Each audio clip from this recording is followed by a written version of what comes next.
waaye na ñun bi ñuy tàmbali politique lu tax defuñu woon parti pour ñaari mbir la ñaari raison principalement benn bi comme ni ko ñëpp xamee fii Sénégal pratiquement am nañu lu ëpp ñetti téeméeri parti dañoo ñëwoon ne du ñu ñëw nekk un parti de plus leneen li mooy dañoo gis ni parti yi di doxee li ñuy wax clivage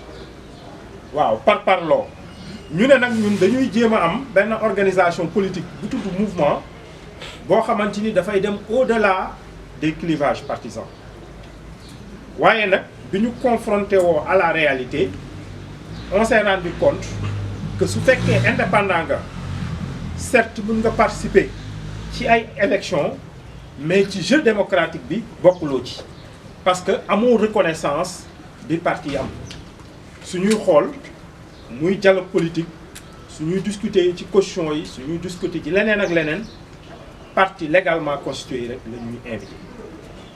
looloo waral ñu décider bi ñu defee suñu assemblée générale bi nga xamante ni moom la ñu def réunion suñu biir suñu assemblée générale constitutive parti décider ñu créer parti bi nag ñu décider ko woowee éthique mooy ensemble parce que ensemble bi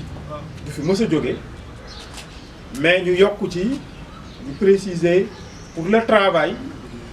l'intégrité et la citoyenneté lu tax ñu tuddee ko loolu parce que bi ñu duggee politique ba tey lii di mbirub intégrité lii di mbirub citoyenneté lii di liggéey dafa mës a nekk ci xolu suñuy doxalin donc looloo waral ñu tuddee suñu parti bi noonu léegi nag fii ak semaine prochaine danañu jël suñu dossier puisque assemblée générale constitutive bi am nañu statut yi ak yëpp jébbal ko ministère de l'intérieur di xaar suñu reconnaissance en tant que parti waaye na nag même suñu jógee ci mouvement dem parti du ñu changer suñu doxalin parce que ni mouvement ensemble resté woon attaché ñu jàpp ni ñun li ñu taxoon dugg politique défendre dëgg la défendre intérêt réew mi loolu duñ ci mës a wàcc donc te ci tànk yooyu tamit la ñuy continuer ba ci jongante yi di ñëw muy élection législative yi di am fii ak ñeenti weer yu teg tuuti dañoo décider participer ci parce que jàpp nañu ni assemblée nationale ni muy doxee ba tey wax dëgg yàlla war nañ am doxalin bu bees doxalin bu gën a méngoo rôle député ñaar la moom mooy benn bi wote ay loi yu baax beneen bi ñu contrôler action gouvernementale xam nañu ay députés yu bees yoo xamante ni ils sont plus attachés à la vérité et à l'intérêt national suñ fa duggee jàpp naa ni dana améliorer qualitativement suñu représentation parlementaire. yi am na dañuy gis nit ñi suñu nekkee candidat une élection pour bëgg a nekk maire parce que man maire laa bëggoon nekk suñ ko nekkul duñu sax assister ci conseil municipal ñun loolu suñu gis-gis bi ñu demee dañoo bëggoon gagner comme ni ñu ko waxee mais le peuple thiessois souverain am lu mu ñu jox nag xeebuñu ko parce que c'est un honneur pour ñun nekk conseil municipal comme suñu yeneen militants ak yeneen alliés loolu nag jàpp nañu ni ñun suñu décidé parce que ñaari mbir a mën a am ñu élire la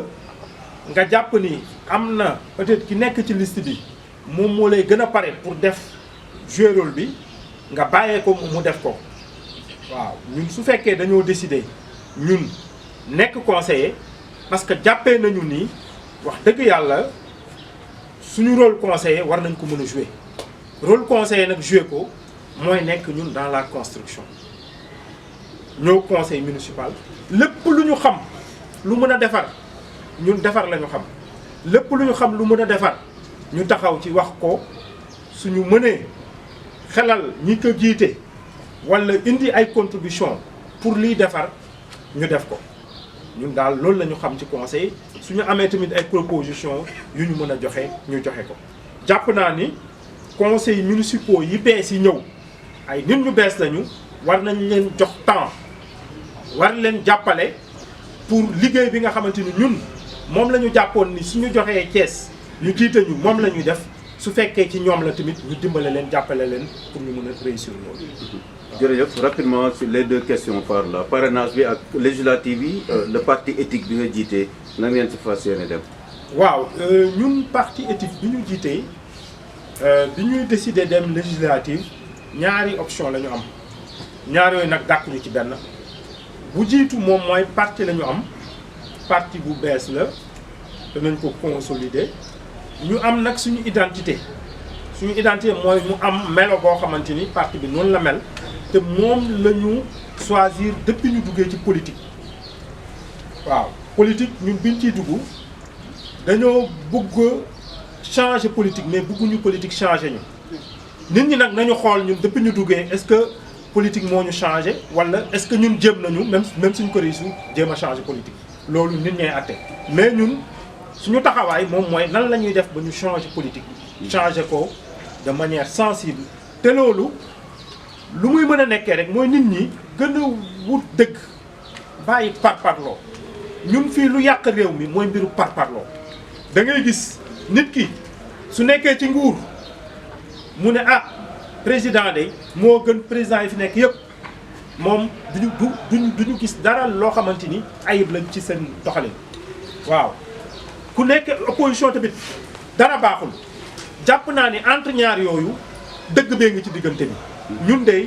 nous resterons attachés à cette vérité là et à l'intérêt national lépp luy dëgg lépp luy intérêt national ñu taxaw ci tout en restant nag ancré dans l'opposition loolu nag moo tax ñun suñu identité boobu su fekkee dafa jar ñun kese ñu dem danañu dem